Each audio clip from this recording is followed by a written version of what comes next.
فرمایا من صلی الغداۃ فی جماعہ، جس شخص نے فجر کی نماز باجماعت پڑھی، باجماعت فجر کی نماز پڑھی، ثم قعد یذکر اللہ، فرض نماز پڑھنے کے بعد مسجد میں بیٹھا رہا، اللہ کا ذکر کرتا رہا۔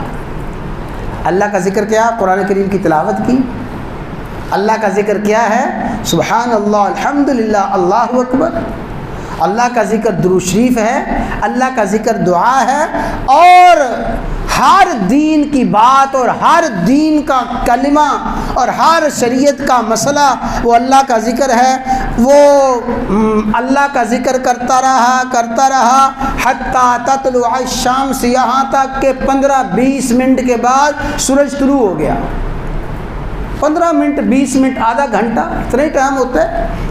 آدھے گھنٹے کے بعد سورج طلوع ہوا، اور سورج طلوع ہونے کے بعد ثم یصلی رکعتین، اس نے 2 رکعتیں پڑھی۔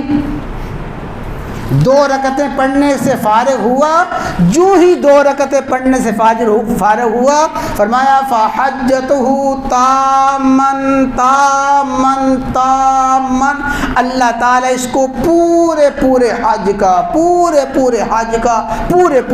کا اجر ثواب عطا فرما دیتے ہیں۔ کیوں جی؟ یہ حج ہر کوئی کر سکتا ہے، روز کر سکتا ہے، بار بار کر سکتا ہے۔